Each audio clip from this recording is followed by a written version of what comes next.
Muy bien, hace un poco más de 6 semanas atrás dimos inicio a una serie bíblica titulada El libro de Proverbios, temas generales. Y hoy hemos llegado a la culminación de esta serie bíblica, que más que seguro ha sido para ti un desafío a tu vida cristiana, como lo ha sido para mí.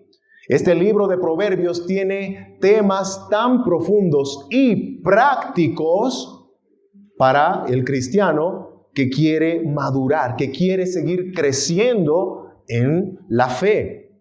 He estructurado este sermón titulado Redimiendo la paternidad cristiana en 3 puntos. Número 1, una exhortación necesaria a los padres cristianos. Y número 2, la responsabilidad de la disciplina instructiva a los hijos. Y por último, número 3, la responsabilidad de la disciplina correctiva a los hijos. Estos son temas que encontramos en el libro de Proverbios. Pero antes de comenzar, vamos a encomendar nuevamente al Señor este tiempo de predicación de su palabra. Oremos. Amado Señor, Dios nuestro, acudimos a ti con temor, con temblor, pero al mismo tiempo con esa confianza que nos has dado al introducirnos, Señor, al trono de la gracia. Y así entramos, Señor, con toda reverencia al trono del Rey para pedirte, Señor, que nos guíes, que nos hables, que nos toques con ese toque delicado de tus tiernas manos paternales, Señor. Te rogamos que como tus hijos, Señor, nos ayudes a poder recibir tu palabra, recibir tu instrucción.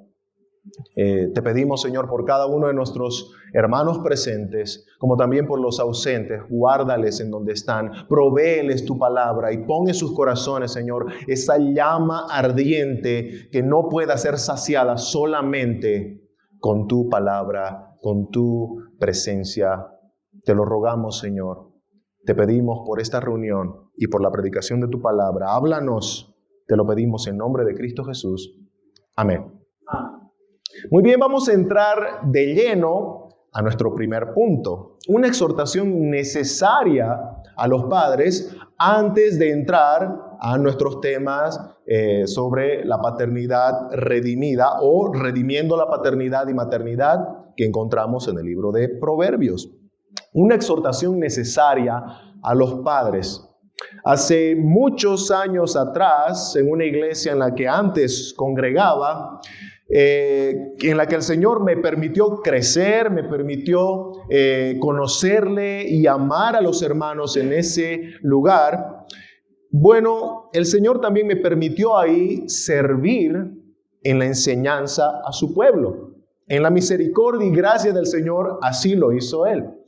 Y bueno, los ancianos de aquella iglesia vieron pertinente darle a ese joven de 26 años, recién casado, la dura responsabilidad, la difícil tarea de predicar un domingo en la mañana sobre los roles de los padres, las madres y los hijos. Repito, estaba recién casado, joven de 26 años, y tenía ya esa difícil tarea. Recuerdo que me encontraba ya en ese tiempo abrazando de a poco o dando mis primeros pasos en la predicación expositiva. Es decir, que empecé ya a aprender un poco sobre qué significaba ser fiel al texto, fiel a lo que la Biblia decía. Y pretendía precisamente decir lo que Dios dice en su palabra para no hablar con mi escasa experiencia. ¿Verdad? Esa mañana que ya me tocaba predicar, estaba, recuerdo, muy nervioso, me temblaban las piernas, pero el Señor consoló mi corazón. Y leyendo su palabra entendí que yo solo soy un vocero, un mensajero. Pero es Dios quien hará resonar su voz a través de la predicación y es su voluntad y no la mía la que será proclamada. Así que el Señor consoló mi corazón con esa verdad y fui y prediqué su palabra. En fin, luego de predicar a esa audiencia de aproximadamente 250 personas, cuando bajé del púlpito se me acercó un hermano, conocido por toda la congregación como alguien que explotaba en sus reacciones, ¿no? Todo mundo sabía cómo reaccionaba este hermano. Y se me acercó cuando bajé del púlpito y me dice: Franco, quiero hablar contigo, afuera. ¿Cómo creen que me sentí? ¿No? Estaba temblando, tenía miedo, pero estaba confiado de que lo que prediqué esa mañana, porque le dediqué también de mucho tiempo, cuidado, temor y reverencia, era la palabra de Dios, fielmente predicada. Así que aunque con miedo y temblando, pero salí con él afuera. Me puso entre la espada y entre él y la pared, ¿no? Yo en medio, como para no escapar. Y empezó a decirme, ¿no? Franco, yo sé que tú predicas bien, pero hay cosas que tú no tienes que enseñar. Tú no sabes lo que es ser padre, ¿no? Les repito, yo tenía 26 años, recién casado, todavía no era papá. Y sus palabras fueron esas: tú no sabes lo que es ser padre, no tienes por qué predicar sobre lo que no sabes. Tú no sabes lo que es lidiar con un adolescente, tú no sabes lo que es lidiar con incluso un joven que ya está por ir a la universidad. Tú no sabes lo que es disciplinar en el hogar, tú no sabes nada de lo que acabas de predicar. Hay cosas que no tienes que enseñar, me dijo. Les repito, yo estaba entre él y la pared. ¿Y qué es lo que pensaba? Porque no le dije nada. Yo ya sabía que él, cualquier chispita era una pólvora que explotaba, ¿no? Yo no le dije nada. Pero en ese momento solo un versículo giraba una y otra vez en mi mente. Ninguno tenga en poco tu juventud, sino sé ejemplo de los creyentes en palabra, conducta, amor, espíritu, fe y pureza, ¿no? 1 Timoteo 4:12. Recuerdo que mientras él me hablaba, en todo momento en mi mente era: ninguno tenga en poco tu juventud, ninguno tenga en poco tu juventud.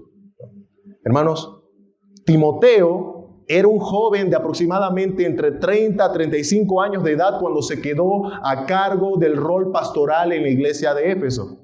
Y según los registros bíblicos, Timoteo nunca tuvo esposa, Timoteo nunca tuvo hijo, pero él debía enseñar a una iglesia que, según Apocalipsis, era una iglesia conocedora de las Escrituras, era una iglesia que reconocía a los falsos maestros, era una iglesia que había crecido tanto. Bueno, Timoteo tenía que enseñar en esa iglesia a esposos, esposas, padres, madres, abuelos, abuelas. Claro está que Timoteo no tenía, terrenalmente hablando, nada que enseñar a personas con una vasta experiencia en la vida en comparación a él. Pero hermanos, tenemos que saber que si vamos a compararnos en base a la experiencia terrenal, siempre va a haber alguien más experimentado que tú. Por ejemplo, el que está casado un año le dice al soltero: tú no sabes lo que es estar casado, ¿verdad?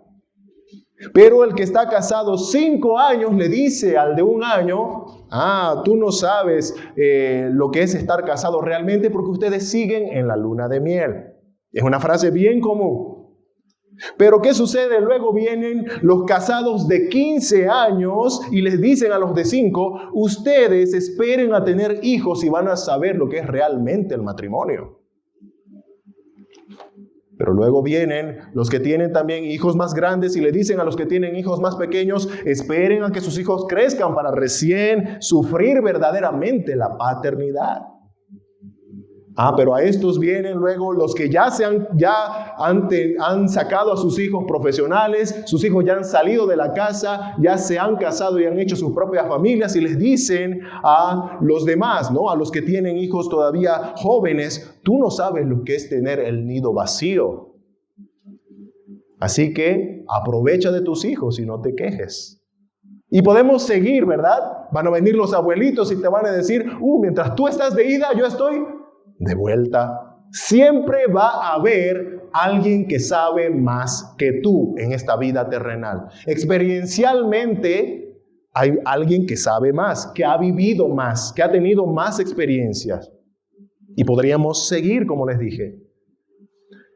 Ahora podemos darnos cuenta, hermanos, lo necesario que fue el aliento que Pablo, inspirado por el Espíritu Santo, le dio a este joven Timoteo que debía pastorear una congregación donde él se encontraba entre las últimas líneas de esa línea experiencial.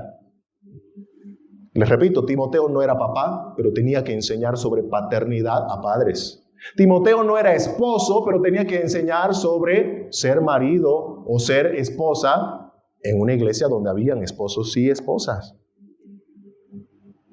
Era una dura tarea.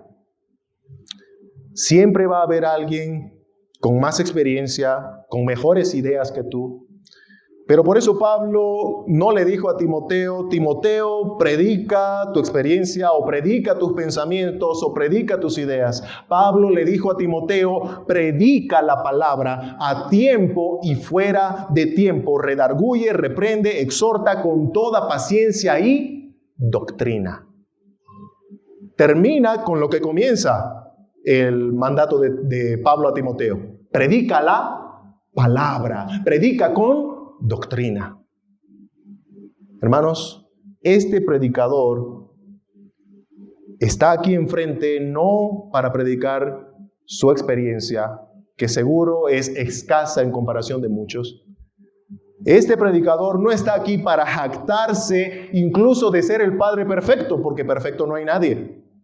Nadie puede decir, yo soy el Padre perfecto, ¿no? Mira, mis hijos, le digo, atención, Firi, están como en el ejército, ¿no? Todos ya como una escuadra. No hay Padre perfecto, ¿no? La Biblia enseña en Romanos capítulo 3 que no hay justo ni aun uno, no hay quien entienda, no hay quien busque a Dios. Es decir, todos nosotros, incluso los cristianos, tenemos la presencia del pecado en nosotros que muchas veces nos hace tomar decisiones equivocadas, pecaminosas. No hay Padre perfecto. Así que este predicador no se va a jactar de ser el Padre perfecto porque no lo soy. Voy a predicar con paciencia y doctrina el consejo de Dios. Voy a predicar como un padre que sabe lo que es recibir el berrinche de sus hijas.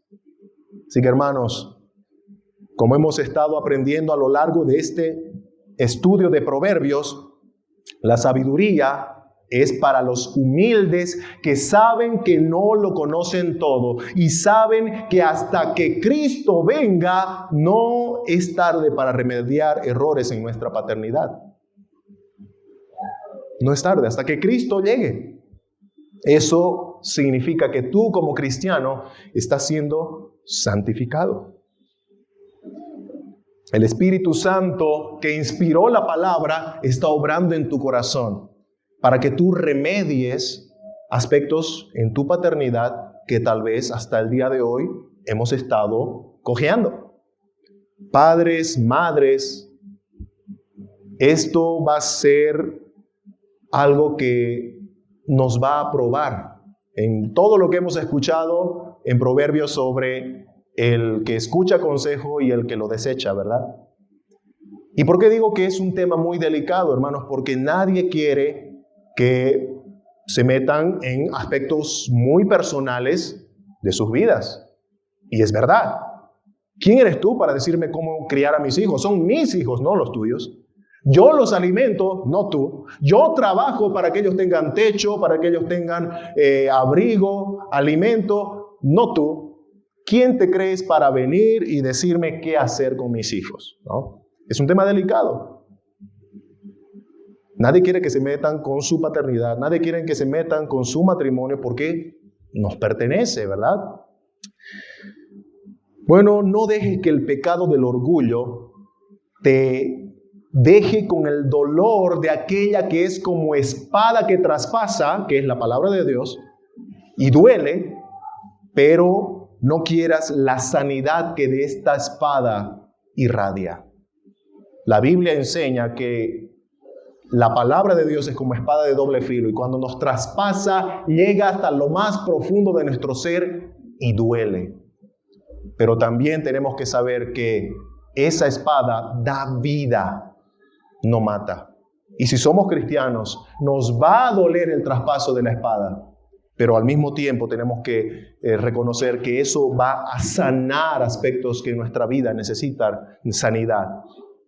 No veas, como decía hace un principio, la falta de experiencia terrenal de este predicador como una excusa para no obedecer la palabra predicada de Dios. Desecharla por cualquier excusa es una expresión de orgullo y necedad. Es lo que hemos visto a lo largo de este estudio de Proverbios que termina el día de hoy.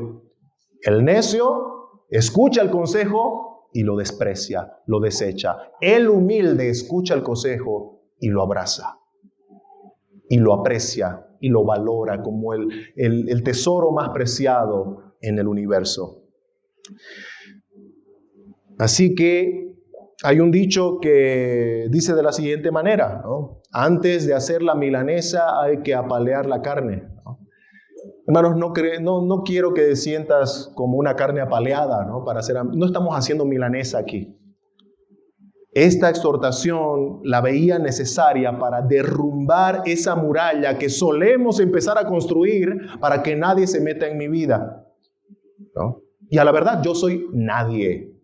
Pero Dios lo es todo. Él no es un donadie. Dios lo es todo. Y si tú dices ser cristiano, entonces tu vida le pertenece a Él. Y Él tiene todo el derecho de meter sus manos en tu vida porque le pertenece. Recuerda, Cristo pagó con su propia vida tu rescate. Eres de Él. Así que tu matrimonio le pertenece a Él, tu paternidad le pertenece a Él, los hijos que tú tienes son herencia que Él te dio, así que Él tiene todo el derecho. Yo soy un donadie, ¿no? Y un donadie puede tener esa limitancia de no estar o meterse en tu vida, pero Dios no es un donadie, Él lo es todo. Y como dije hace un momento, haciendo alusión a mi ilustración, yo solo soy el vocero, yo solo soy un mensajero, pero es Dios quien hará resonar su voz en esta predicación y es su voluntad y no la mía la que será proclamada. Así que ahora entramos de lleno a nuestros textos bíblicos, a nuestros puntos en donde vamos a hablar de redimir la paternidad y la maternidad cristiana. Ese es el título de nuestro sermón el día de hoy. Como el título de nuestro sermón indica, debemos redimir, debemos rescatar la paternidad y maternidad bíblica que el mundo cada vez pretende quitarnos. Un mundo que está más lejos de Dios, un mundo que cada vez es obvio su rechazo a Dios y su voluntad, quiere quitarnos nuestro derecho a instrucción a nuestros hijos. Pero solo pueden rescatar la paternidad bíblica aquellos hombres y mujeres que primeramente han sido rescatados ellos mismos de la esclavitud de sus pecados. Un esclavo del pecado no puede rescatar nada. Recuerda, este esclavo está con sus grillos, ¿no? Depende de su amo el pecado, no puede rescatar a nadie si él mismo es pecado o es esclavo del pecado. Un esclavo del pecado no puede rescatar nada porque implica amar a Dios, obedecer su palabra. Pero el esclavo del pecado ni ama a Dios ni puede obedecer su palabra porque no quiere ni puede, dice Romanos capítulo 8. Uno que está esclavo del pecado no quiere hacer la voluntad de Dios. Y por eso no puede. Parte del corazón. Por esa razón es que una persona que quiere rescatar su paternidad, su maternidad bíblica, tiene que primeramente él haber sido rescatado por la obra de Jesucristo. Haber creído en Jesús que murió en la cruz por sus pecados. Y de esa manera haber sido rescatado por Él. Y ahora sí puede rescatar su paternidad, su maternidad. Así que ahora vamos a ver algunos aspectos bíblicos muy importantes de la paternidad y la maternidad que queremos redimir, que queremos rescatar y que el mundo nos quiere quitar. Vamos a entrar a nuestro segundo punto. La responsabilidad de la disciplina instructiva a los hijos. La responsabilidad de la disciplina instructiva a los hijos. Hermanos, la palabra disciplina es la raíz de una palabra que nosotros conocemos como discipular. Disciplina, discipular.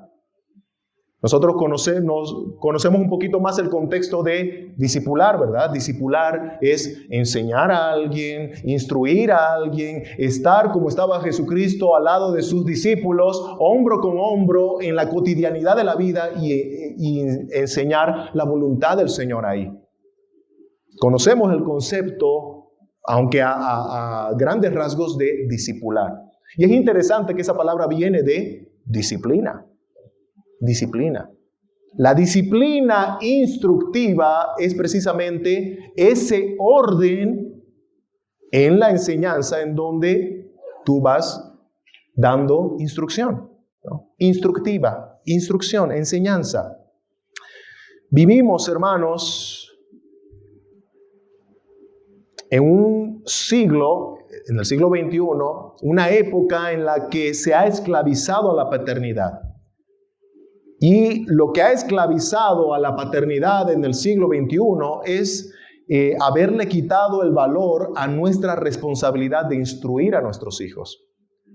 Vivimos en una época en donde hemos confiado tanto en lo externo que ahora, tristemente, en muchos hogares, quien cría a nuestros hijos es las redes sociales, ¿no? La televisión.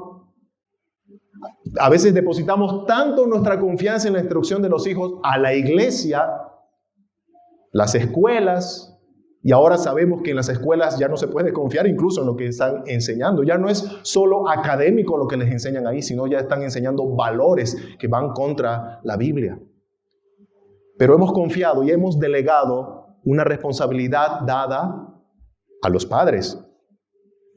Los autores Ted y Margie Tripp, que ellos son escritores del libro Cómo instruir el corazón de tu hijo, ellos dicen lo siguiente, y presten atención a lo que dice esta pareja. La vida es un salón de clases, realmente lo es. La enseñanza y el aprendizaje están en proceso las 24 horas del día. Aquí está el peligro. En ausencia de la instrucción formativa basada en la Biblia, son los docentes seculares, es decir, los docentes del mundo, los que se hacen cargo. Las filosofías huecas y engañosas de una cultura sin Dios fácilmente cautivan nuestros corazones. La cultura de las mayorías interpreta la vida a través de los ojos no regenerados de personas que no conocen a Dios y promueve sus conclusiones a través de diferentes medios, desde la publicidad hasta la educación. Es como el aire que respiras, lo respiras sin darte cuenta. Así también tus hijos. La instrucción formativa de nuestra cultura secular es una realidad aterradora, dice esta pareja. ¿Cómo pueden los padres competir con el mundo por las mentes y los corazones de sus hijos? ¿Se dan cuenta hasta dónde hemos llegado? Que ahora estamos compitiendo con el mundo por lo que nuestros hijos reciben en su crianza, en su enseñanza. Lo triste es que la pasividad, la dejadez de esa responsabilidad de instruir bíblicamente a nuestros hijos abre la puerta de par en par a las huecas y engañosas enseñanzas de los filósofos no regenerados del mundo. Si nosotros como maestros no cumplimos esa labor, ahí está el maestro suplente esperando su turno para enseñar. Nuestros hijos ven, escuchan, de diferentes fuentes el bombardeo ideológico que el mundo proclama. Ellos lo escuchan. Van a la escuela y ¿de qué creen que hablan los amigos? ¿De qué creen que enseña a veces el profesor, ¿no? Uno que no conoce al Señor? En la universidad, yo estuve en clases en donde el profesor abiertamente insultaba al cristianismo, llamaba tontos a los cristianos. Una vez una compañera en la universidad levantó su mano cuando él preguntó, ¿verdad?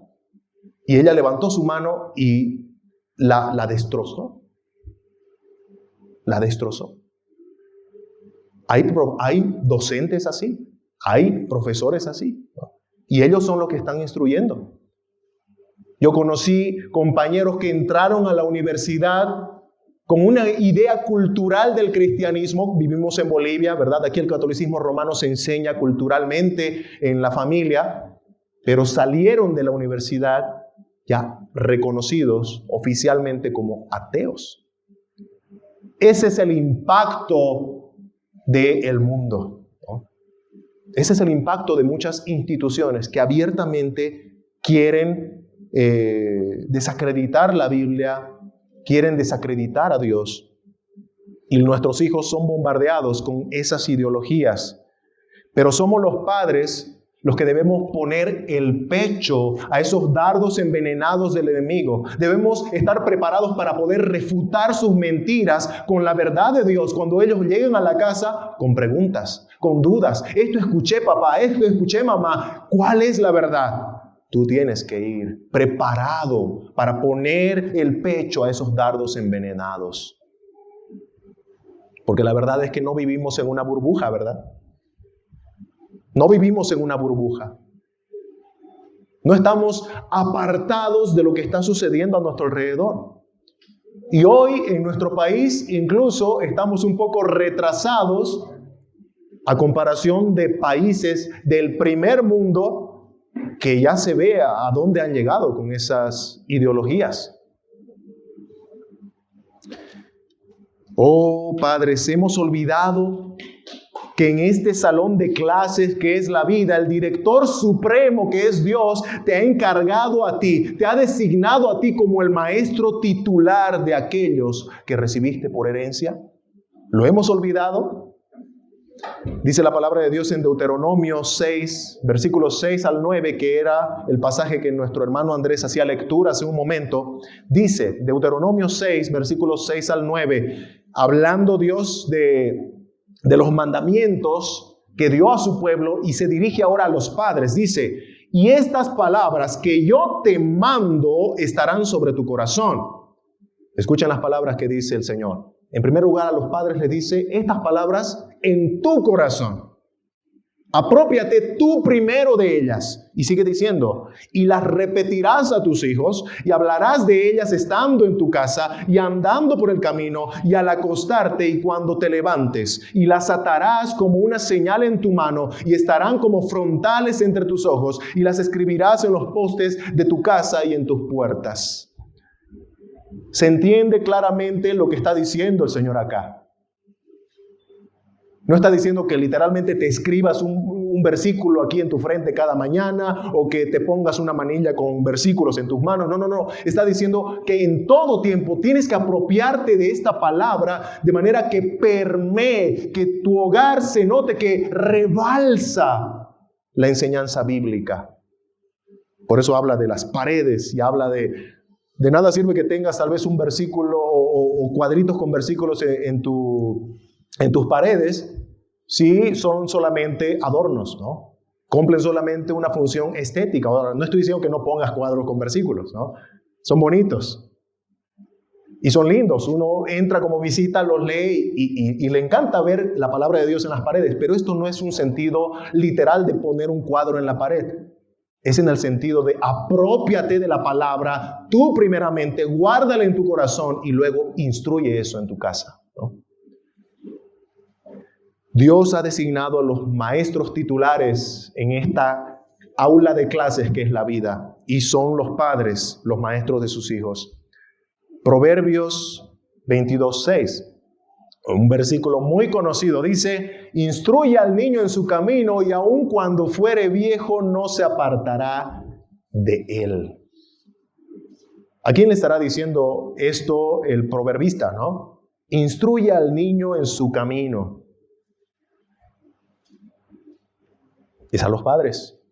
Es a los padres. El mundo les enseña, porque el mundo tiene su propio sistema de educación, ¿no? El mundo va a enseñarles lo que ellos quieren a nuestros hijos. El mundo les enseña a nuestros hijos a ser egocéntricos. Es decir, les van a decir, tú eres el centro del universo, tú eres el importante, y de a poco ellos llegan a la conclusión de que ellos son su propio Dios. Bueno, si yo soy el importante, si yo soy el centro del universo, si mi opinión es la que vale, entonces yo soy mi propio Dios con D minúscula. Y yo debo servirme a mí mismo. Y tristemente, así van creciendo con esa idea. Yo me sirvo a mí mismo, ¿no? Y luego empiezan a hablar de que yo quiero cumplir mis sueños. Yo tengo mis metas. Pero te olvidaste del Dios que tiene una voluntad para tu vida. Y te olvidaste de que Él es el quien ha designado qué es lo que un siervo suyo debe hacer. Cómo debe servir. Cuáles deben ser sus sueños. Cuáles deben ser sus metas. Querer glorificar a Dios. Pero se dan cuenta cómo el mundo va metiendo otras cosas en el corazón de nuestros hijos. Dentro de poco ya te vas a encontrar con tu hijo reclamándote en tu casa. Yo me merezco esto. Yo necesito aquello. Los hijos en este tiempo, hermanos, están siendo impregnados por una cultura anti-Dios. Anti-autoridad. Por eso es que se ve ahora mucha más rebeldía, ¿verdad? Y no estoy diciendo que los hijos no son rebeldes por naturaleza, porque hermanos, recuerda esta gran verdad. Nuestros hijos, aunque muy tiernos y muy bonitos que se vean por ser pequeñitos, son pecadores. La Biblia dice, al principio decía, ¿no? No hay justo ni aún uno, excepto tus hijos, ¿no? No dice eso, ni aún uno. Incluso aquel tiernito bebé con sus cachetitos blanditos, ¿no? Es ya un pecador que va a ir desarrollando su pecaminosidad de a poco, ¿no? De a poco. Lo que los padres hacen es la labor que el Señor le ha dado a las autoridades civiles, por ejemplo, ¿no? ¿Por qué razón es que en nuestro mundo, aunque hay maldad, aunque se ven las peores fechorías que hacen las personas, ¿verdad? Desde asesinatos, violaciones, robos, etc. ¿Por qué es que no se sale todo de control? Porque Dios ha puesto a alguien con una espada para que haya orden. Y aunque no es perfecta, y aunque seguramente no estemos de acuerdo en muchas cosas, Dios nos dice que ellos, es decir, las autoridades civiles, están puestas para implementar orden, para nuestro bien. Por eso es que tenemos policías, por eso es que tenemos militares, ¿verdad? Porque incluso, como decía alguien, un autor alguna vez, cualquier autoridad es mejor que ninguna autoridad. Cualquier autoridad es mejor que la anarquía. ¿Y saben cuál es un ejemplo de anarquía? El pueblo de Israel en el tiempo de los jueces, cuando en todo momento decían, y el pueblo hacía lo que bien le parecía. Y nosotros sabemos que lo que mejor le parece al corazón pecaminoso del hombre es la inclinación al pecado. Por eso el tiempo, esos 400 años del tiempo de los jueces, en donde esporádicamente aparecía un líder para rescatarlos de algún problema, de alguna situación civil, ¿verdad? Cuando venía un enemigo, etc. En realidad ellos hacían lo que querían. Vivían sin ley. Por eso es que tenemos en el libro de los jueces situaciones completamente horrendas, ¿no? Como aquella concubina de aquel hombre que fue descuartizada por él. Ahí tenemos la anarquía, ¿no? Por eso es que la autoridad que Dios pone es para que haya orden. Y los padres en el hogar cumplen esa función para con sus hijos. Son autoridad. Deben instruir al niño. Como dicen los esposos Tripp, La cultura de las mayorías, así le llama al mundo, ¿no? La cultura de las mayorías les ha enseñado a nuestros hijos que la autoridad y los valores tradicionales son repulsivos. Con cada generación los niños exigen mayores incentivos para cooperar con la autoridad. Por eso es que vemos a nuestros hijos muchas veces rebelándose ante la autoridad de los padres, desde pequeñitos. ¿Nunca viste cuando tu hijo te desafía? Desafían, ¿verdad? Tú le dices, no hagas eso. Y en ese momento que recibió la orden, te mira con una... Aunque tiene carita de angelito, en ese momento le sale la carita de angelito caído, ¿no? Y te mira con una sonrisa y dice, ¿cómo que no lo voy a hacer? ¿No? Y lo hace. Es un desafío a tu autoridad. Y muchas veces en ese momento nosotros no le hacemos dar cuenta de que nosotros mandamos en el hogar, no ellos. Y cuando ellos se dan cuenta de que tú has cedido incluso luego de su desafío, ellos saben que pueden ganar. Y ellos saben que ya pueden manipularte, ¿no? Ahora recuerda, tú eres en tu casa la espada que implementa orden. Si tú no le haces dar cuenta a tu hijo de que hay límites que cuando tú le dices no lo cruces, debe cumplirlo, tarde o temprano va a empezar a cruzarlos más y más y más y cada vez van a ser peores, ¿no? ¿Por qué? Porque el mundo le está enseñando a un pequeño que de por sí ya es pecador que la autoridad es mala, ¿no? Que la autoridad es retrógrada, que los valores tradicionales son repulsivos. Así que hay que empezar a enseñarles quién es la autoridad en la casa, ¿no? ¿Quién es la autoridad en la casa?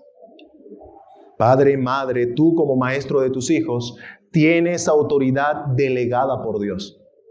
Esa es la razón por la que cuando yo vengo acá, vengo con temor, con temblor, pero confiado que Dios me ha dado una autoridad. Y la autoridad está en que predico su palabra lo más fiel que puedo.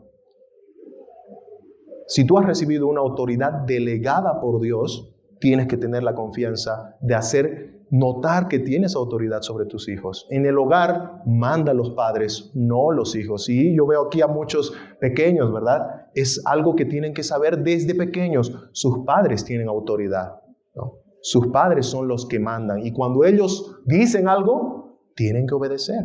Dice la Biblia a los hijos, ¿no? Hijo, obedece a tu padre y a tu madre, ¿no? Honra a tu padre y a tu madre. De manera que cuando tú te rebelas contra ellos, contra cualquier mandato que ellos te dan, haz tu tarea, acuéstate temprano, no pelees con tu hermano. Si tú te rebelas ante cualquier mandato de tus padres, es una rebelión no solo ante ellos, sino ante Dios, que te manda a honrarles.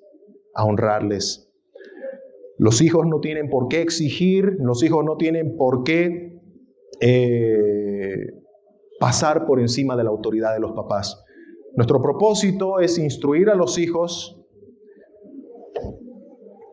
buscando que ellos en algún momento lo hagan no por miedo al castigo. Eso también es importante, hermanos, ¿no?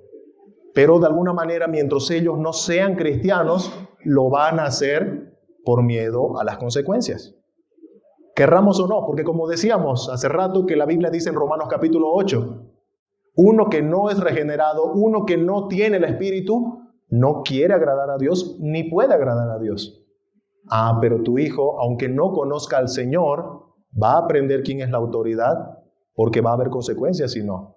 ¿Cómo creen que hay personas que tal vez queriendo robar, queriendo violar, queriendo hacer lo que sea en el mundo, se abstienen? Porque saben que hay consecuencias. Hay otros que no se aguantan y lo hacen y luego sufren las consecuencias. Están en la cárcel, ¿verdad? Pero hay consecuencias y los hijos, aunque al principio, pero van a tener que hacerlo porque tienen que saber que hay consecuencias.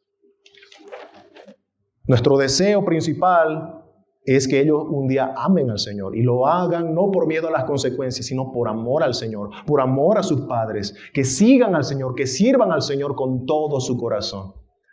Tú no eres el Espíritu Santo. Eso igual es importante aclarar, ¿verdad? Tú no eres el Espíritu Santo. Tú no les convences a tus hijos de pecado, de justicia y de juicio. Pero sí les enseñarás de pecado. Sí les enseñarás de juicio. Sí les enseñarás de la justicia que hay en Cristo. Sí debes hablarle claro el Evangelio y debes mostrarle el Evangelio en tu vida. Tú no puedes mover el corazón de tu hijo, pero sí puedes instruir el corazón de tu hijo. Es interesante cómo el apóstol Pablo le escribe a Tito y cuando da los requisitos para ser anciano, para reconocer a los ancianos, en una de las partes dice que tenga hijos creyentes. Y esa parte es interesante, ¿no?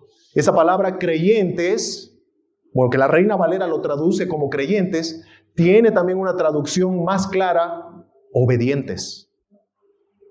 Hijos obedientes. Porque un papá no puede convertir a su hijo en cristiano así automáticamente, ¿no? Esa es obra del Espíritu Santo. Pero sí un padre puede trabajar en el comportamiento de su hijo, ¿no? Puede enseñarle que hay consecuencias de cruzar límites, de manera que el hijo ya va a saber. Recuerdo siempre, y me gusta contar esta historia, ¿no? Un misionero al cual yo respeto mucho y aprendí mucho de él, tiene sus hijos, ¿no? O tenía sus hijos pequeños en ese tiempo, ¿no? Y uno de ellos estaba sentado con él en la cena del Señor y bueno, el hijo estaba jugando, ¿no? Y haciendo ahí lo que un niño hace, ¿no? Pero estaba distrayendo a los hermanos. Entonces el papá, como un buen papá, le dice, hijo, no hagas así, te voy a llevar al baño. Entonces, bueno, el hijo se cayó un ratito, ¿no? Y al momento, otra vez, ¿no? Empezó a hacer. ¿Qué creen que hizo el papá? Cumplió lo que le dijo, ¿no? Lo agarró, lo llevó al baño y cuando volvió del baño el hijo estaba, ¿no? Y claro, terminó la reunión y se le acercó un hermano de la reunión después de que, claro, ya lo vieron, ya, como decía mi papá, ¿no? Quieto pescado, ahí, como loro boleado, ¿no? En el asiento, ya calladito, ¿no? Toda la reunión. Cuando terminó la reunión se le acerca un hermano, ¿no? Al misionero, le dice, hermano, ¿por qué le ha hecho así a su hijo, no? Él no sabe, es pequeño. Entonces el misionero le dice, ahora sí sabe. Ahora sí sabe. Tu hijo no va a saber, aunque cumpla 18 años, si nunca le enseñas, ¿no? El hermano le enseñó de que, bueno, en ciertos lugares, si yo te digo que no hagas, no tienes que hacerlo, ¿no? Pero ¿qué pasaba si este hermano dejaba que eso suceda nomás? El hijo iba a saber que podía hacerlo en el supermercado. El hijo iba a saber que podía hacerlo en la calle y en donde sea, ¿no? El hijo ya iba a decir, yo ya lo tengo aquí a mi papá, ¿no? El papá le enseñó y el hijo aprendió. Así que la siguiente vez que le iba a intentar, ya iba a saber, no, mejor no, porque hay consecuencias.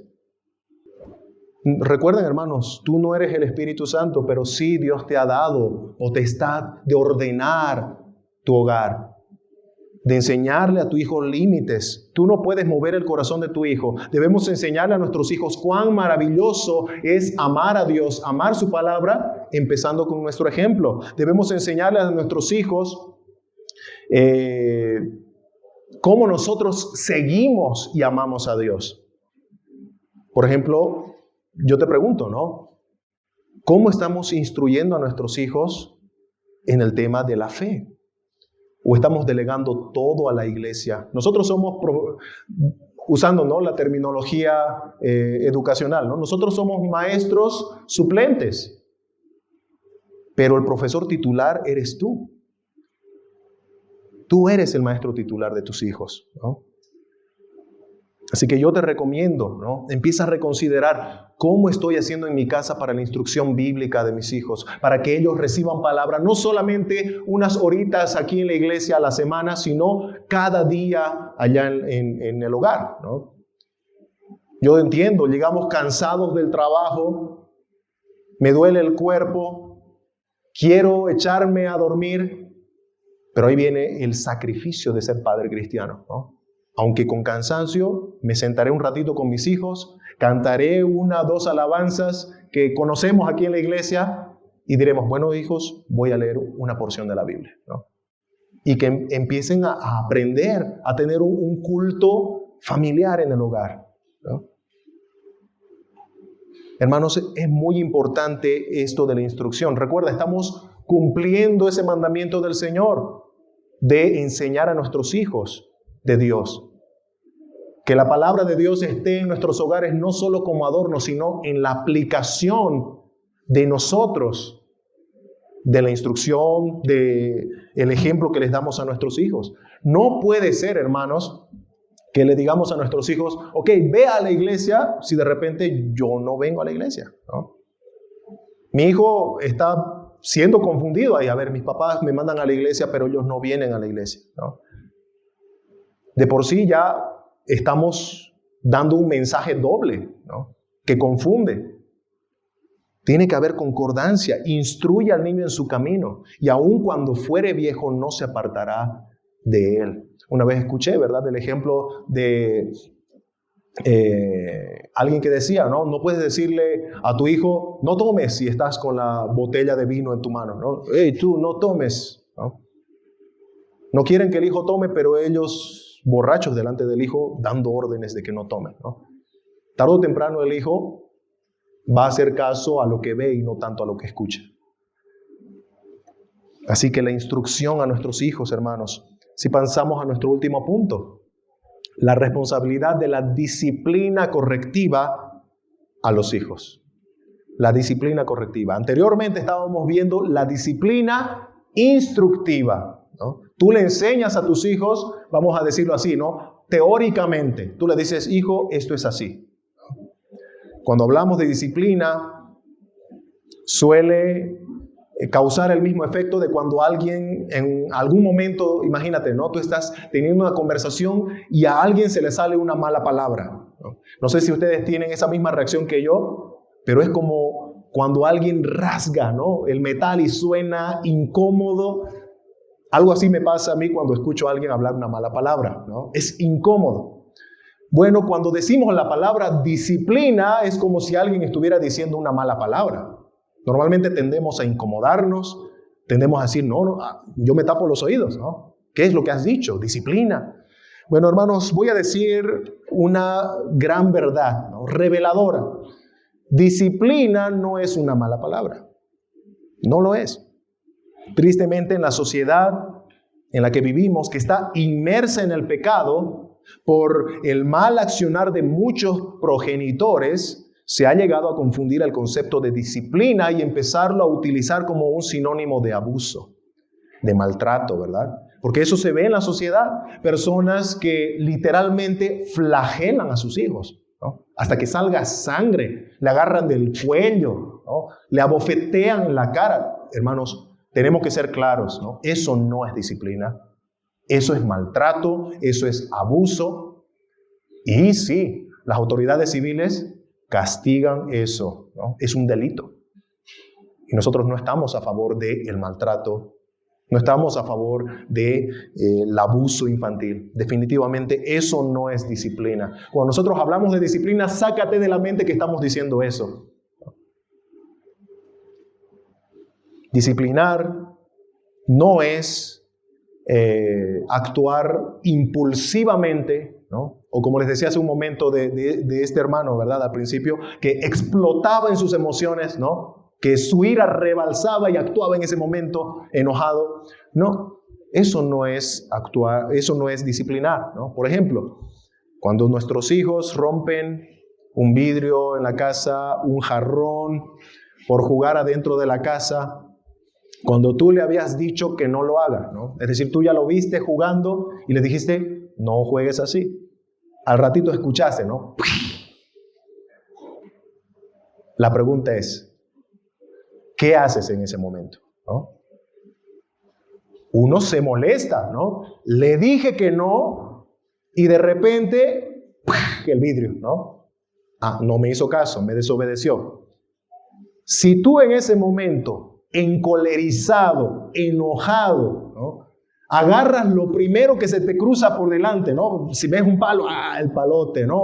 O no sé, la radio, ¿no? Eso no es disciplinar, ¿no? Estás yendo, sí, ante una acción de desobediencia de tu hijo, pero no estás yendo con el corazón correcto.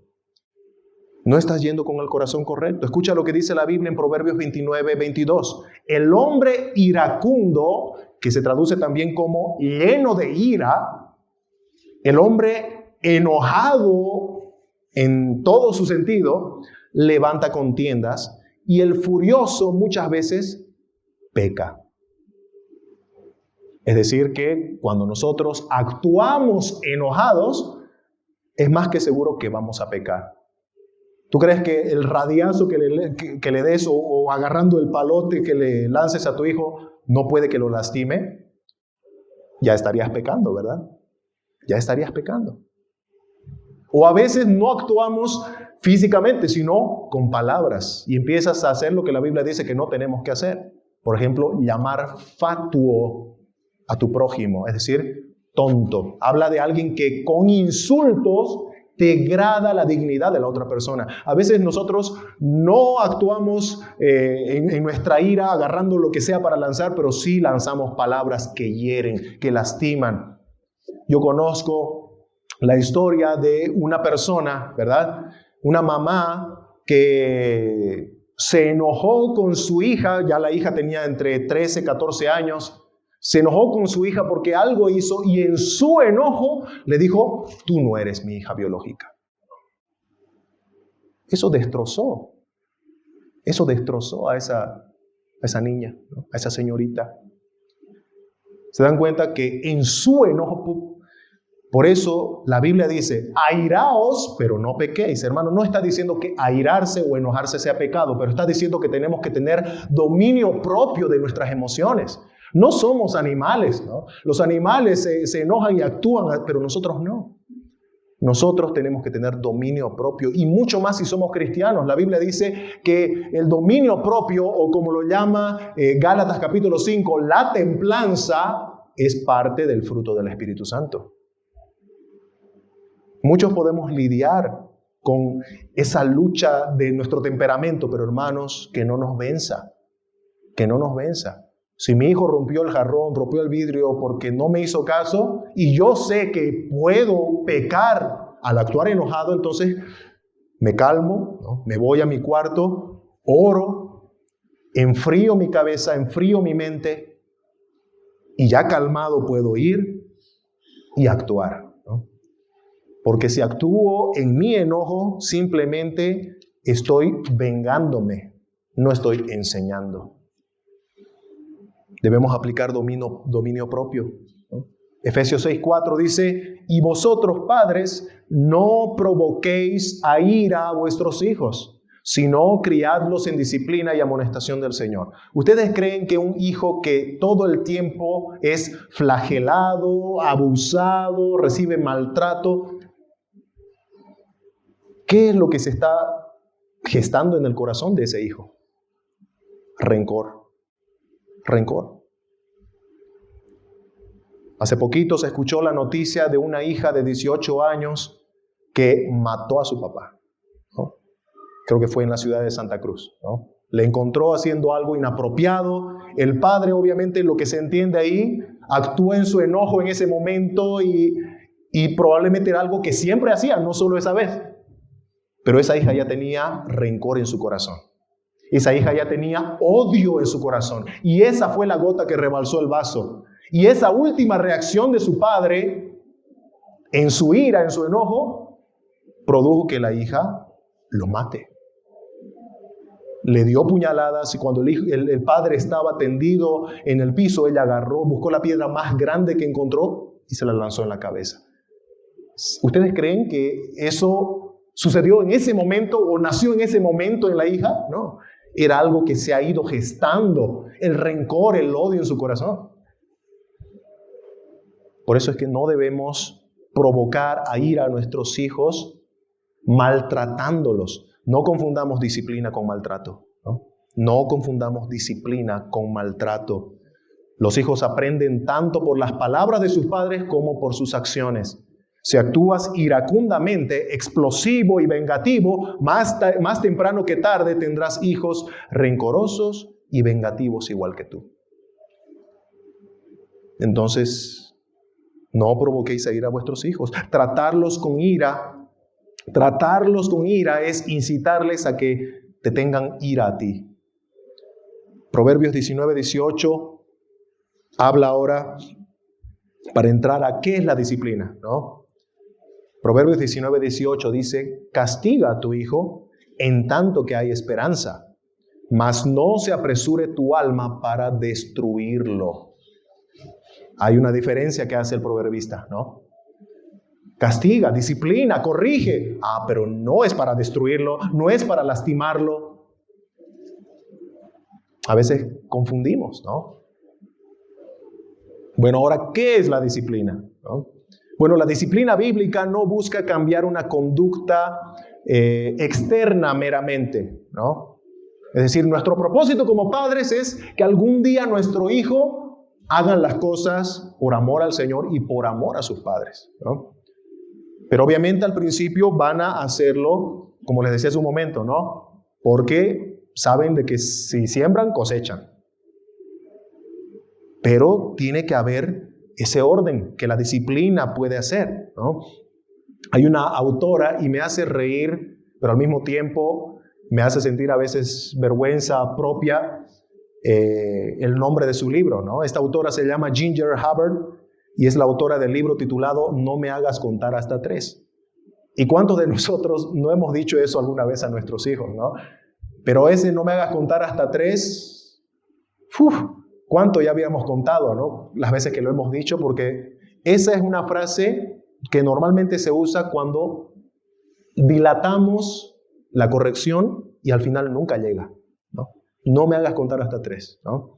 Y en este libro, que se llama así, la autora dice: la sociedad relaciona disciplina con el uso descontrolado del castigo físico, pero la disciplina bíblica involucra el amor, el corazón y la palabra de Dios. Puesto que Dios está interesado en los asuntos del corazón, la disciplina bíblica involucra mucho más que la conducta externa. La disciplina bíblica va al corazón del problema y si logras llegar al corazón, la conducta cambiará.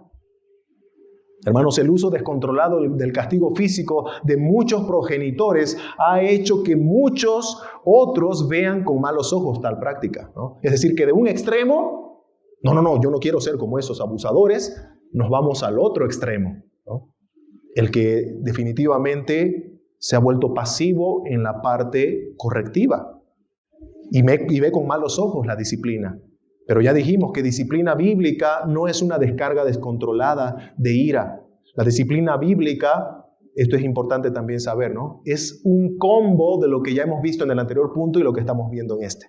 La disciplina bíblica empieza con la instrucción, ¿no? Tú le enseñas a tu hijo, ¿no? Por ejemplo, cuando nuestro hijo nos miente de alguna manera, ¿no? ¿Tú qué le dices? No me mientas, ¿no? ¿Por qué? Porque sí, ¿no? La clásica, el famoso porque sí, ¿no?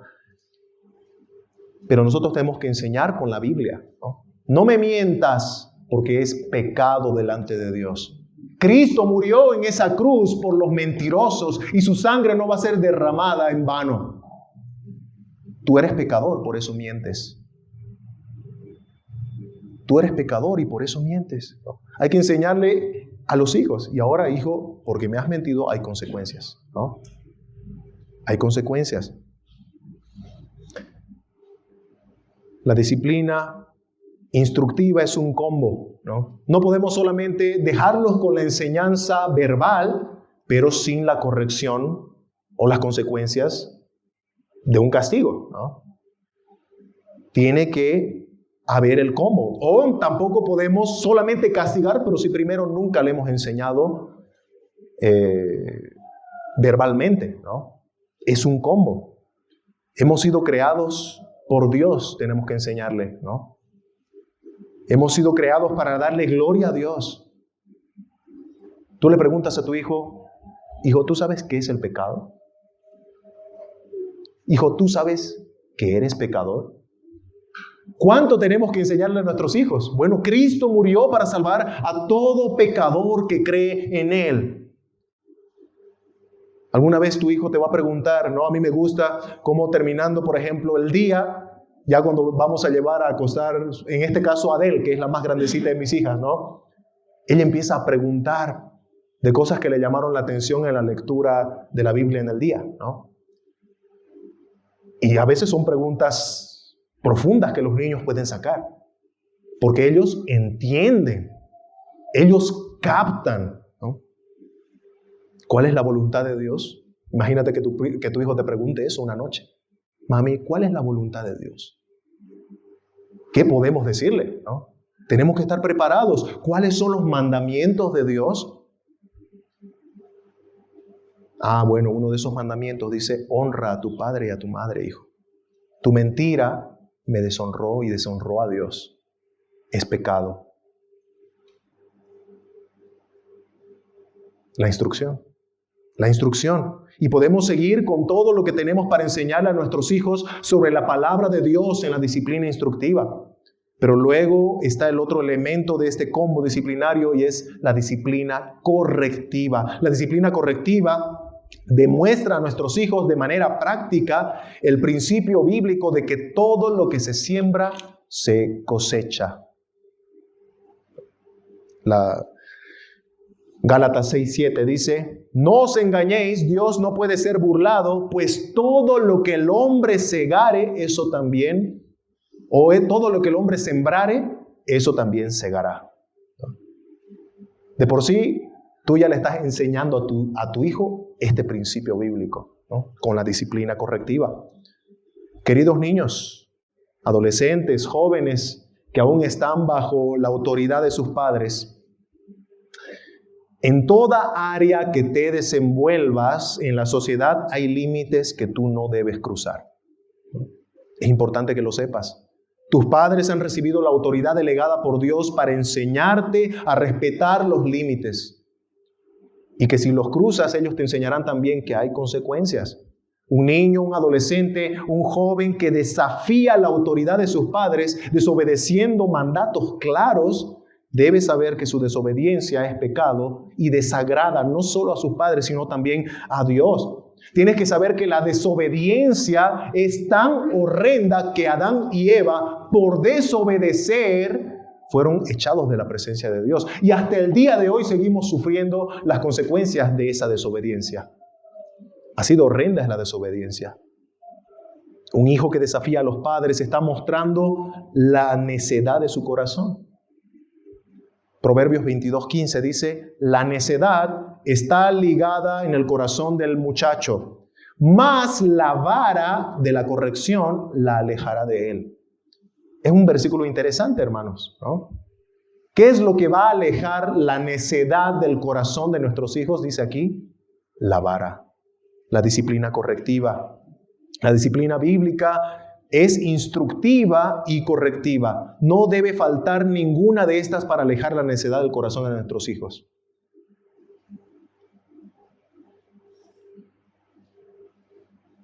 Recuerda el versículo que leía anteriormente también de Proverbios, ¿no? Tienes que enseñar a tu hijo mientras hay esperanza. Ahora están bajo tu techo, están bajo tu autoridad, bajo tu tutela. ¿Qué va a hacer de ellos cuando cumplan 18 años y ya sean adultos que hagan su propia voluntad, ¿no? Tristemente ahí ya va a ser más difícil poder tener influencia en ellos. Si no aprenden ahora que toda la ley que se quebranta trae consecuencias, van a empezar ignorando, a despreciar aquella ley de Dios que dice que ya están bajo condenación, o en el mejor de los casos, como buen ayo, los llevará a Cristo si ellos no la desprecian. Tienen que saber que son pecadores, que ignorar a Cristo trae consecuencias eternas y terribles. Y terrenalmente hablando, igual, hermanos, ¿no? Un hijo que no aprende que no es no, que ciertos límites que dicen no cruzar, no hay que cruzarlos, Los hijos que no aprendieron eso desde la casa, tarde o temprano van a terminar cruzándolos y sufriendo las consecuencias en la sociedad. Por eso es que las cárceles están llenas de personas que no aprendieron que hay límites que no se deben cruzar, ¿no? Incluso hay personas ya bajo tierra que no aprendieron en sus hogares que la voz de la autoridad se respeta. Así que cuando el policía les dijo alto o disparo, ellos salieron corriendo, como si no hubieran escuchado nada, ¿no? Y recibieron el disparo de la autoridad que primeramente les advirtió. Hermanos, hay terribles consecuencias terrenales y eternas espirituales si nosotros no enseñamos a nuestros hijos el peso de la autoridad en el hogar y que hay que obedecer. Proverbios 13:24 dice, el que detiene el castigo a su hijo aborrece, mas el que lo ama desde temprano lo corrige. Y uno puede decir, pero yo amo a mi hijo. Y claro, no dudamos de que tú amas a aquel que seguro tiene tu carita, ¿no? Pero la Biblia dice que el verdadero amor ya va más allá de un simple afecto emocional, ¿no? Si amamos a nuestros hijos, deseamos su bien, y la disciplina, la corrección, es para el bien de ellos. La Biblia enseña en Hebreos que nuestro Dios, como Padre de los cristianos, disciplina a los hijos a quien quiere. Y si no lo hiciera así es porque fuéramos huérfanos, es decir, no tuviéramos padres. Pero no, Dios nos disciplina porque tenemos un Padre que nos ama. La disciplina es una muestra de amor. Si tu hijo es un poco más grande que tú puedes decir, pero ¿cómo puedo disciplinar a mi hijo si es ya más grande, ¿no? Yo recuerdo, yo ya tendría pues mis 13, 14 años, cuando un día mi mamá viene a disciplinarme correctivamente, ¿no? Y claro, fue en ese momento donde yo ya me di cuenta, mira, yo ya soy más alto que mi mamá, ¿no? Yo, como decimos coloquialmente, yo ya soy más cuerudo, ¿no? Yo recibo patadas ahí jugando más fuertes que el chicotazo. Y recuerdo, ¿no? Ese momento en el que mi mamá me dio el castigo correctivo y mi reacción desafiante, ¿no? No me dolió, ¿no? Incluso, ¿no? Dale otro más si quieres, ¿no? Claro, el hijo grande ya es más cuerudo, ¿no? Bueno, ¿cómo entonces? Pero el hijo todavía sigue bajo tu tutela. Tienen que recordar, aunque el hijo ya sea más grande que yo, si sigue viviendo bajo mi techo, si yo soy el que lo alimenta, si yo soy el que le da las comodidades en el hogar, yo tengo derecho sobre él, yo soy su autoridad, ¿no? Pero el hijo pecador se va a rebelar. Bueno, el padre tiene que hacer notar su autoridad, ¿no? Si tu hijo es un poco más grande como tú, puedes cambiar la vara, ¿no? Bueno, no digo que uses ahora algo más grande y más doloroso, no. Usa algo que realmente él va a valorar, ¿no? Por ejemplo, ¿no? Tu hijo te dice, no me duele, ¿no? Ah, bueno, entonces te voy a quitar tu celular, eso sí te va a doler. Nada de celular, un mes por desobediente, ¿no? Prohibido salir a jugar con los amigos, nada de televisión, nada de recreo, nada de salir a comer afuera. No hay regalo de cumpleaños, no hay Navidad, no hay salida con los amigos, no hay nada, ¿no? Ah, bueno, ahora resulta que el chicotazo me convenía, ¿no? Pero se dan cuenta que el papá puede hacer prevalecer la autoridad delegada por Dios, aunque los hijos hayan crecido. Y todos nosotros sabemos, hemos sido hijos en nuestra casa ya en una etapa grande en donde hemos desafiado a los padres, ¿no? Voy a terminar leyendo unas palabras de exhortación del teólogo del siglo XVII, Richard Baxter. Y escucha lo que dice este teólogo. A mí me llegó profundamente a desafiarme, a mejorar mi paternidad, mi instrucción a mis hijas, mi corrección a mis hijas, ¿no? Así que les pido, por favor, que escuchen atentamente las palabras de este siervo del pasado. Dice, Tienes obligaciones mayores y más cercanas para con tu familia que la que tienen los pastores para con todas las personas. Tu esposa es como tu propia carne. Tus hijos son, por así decirlo, parte de ti mismo. La naturaleza los ata con el afecto más tierno y, por tanto, con el mayor deber hacia ellos. ¿Quién debería preocuparse más por el alma de sus hijos que sus propios padres? Si tú no provees para ellos y los matas de hambre, ¿quién los alimentará? Por tanto, si alguna vez has tenido corazón de padre, si te importa lo que ocurre con las almas de tus hijos para siempre, conságralos a Dios, enséñales su palabra, edúcalos en santidad, frénalos de pecar y prepáralos para la salvación. Tú eres como un hombre que está sembrando un campo en el corazón de tus hijos. Tú tienes que ir a ese campo y arar ese campo, prepararlos para la semilla que va a ser puesta ahí. Y tú mismo sembrar esa semilla y luego dejarle a Dios la germinación de esa semilla. Pero tú tienes que hacer el trabajo de labrar esa tierra del corazón de tus hijos. La pregunta es, ¿lo estamos haciendo? Instructivamente y correctivamente, ¿lo estamos haciendo? Hermanos, es un desafío. Si no lo estamos haciendo, estamos pecando contra el mandamiento de Dios de instruirles en el camino de Dios. Ahora, en el aspecto espiritual, tú como hijo de Dios, ¿estás siendo disciplinado por tu padre?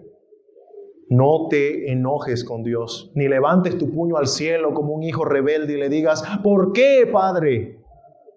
Recuerda, Él te disciplina porque te ama. Y si te está disciplinando es porque hay cosas en tu vida que deben ser pulidas. Hay cosas que debes dejar y hay cosas que debes empezar a hacer. Por eso viene la disciplina. No porque Dios quiere que tú sufras, no porque Dios quiere o se deleite en tu dolor, sino porque Dios te ama y ve que hay cosas en tu vida como hijo que deben ser sanadas. Por eso viene la disciplina de Dios. Y si tú estás escuchando este mensaje y tú dices, bueno, yo no soy cristiano, la Biblia dice, el que no tiene a Dios como Padre, tiene al diablo como Padre. Esa es la verdad. Eso dijo Jesucristo a los fariseos. El que no tiene a Dios como Padre, tiene al diablo como Padre. Y tristemente, ser hijo del diablo implica ser enemigo de Dios. Y todo aquel que es enemigo de Dios, que está rechazando a Dios, es porque es pecador. Y el pecador va a sufrir consecuencias eternas por su desprecio a la misericordia de Dios. El pecador va a sufrir la condenación eterna en el fuego del infierno. Y eso es un castigo justo. Pero ahí viene el amor de Dios. No solamente es justicia, sino también amor. Cristo mandó a su Hijo Jesucristo para morir en la cruz, cargando los pecados de todos aquellos que crean en Él. Y si tú crees en Jesucristo como tu Salvador, si tú dices, Señor, perdóname, sé que soy un pecador, te entrego mi vida, yo te pertenezco, mi matrimonio te pertenece, mi familia te pertenece, Señor, sálvame de mis pecados. Y sé mi Señor, no solamente mi Salvador, mi salvavidas, sé el Señor de mi vida. Dice la Biblia que Dios no echa afuera a nadie que viene contrito y humillado, buscando su perdón, buscando su misericordia. Yo te animo. Cree en el Señor Jesucristo y serás salvo. Cree en el Señor Jesucristo y recibirás el perdón de Dios. Cree en el Señor Jesucristo y desde ese momento serás hecho hijo de Dios y tendrás un Padre, el Creador del universo,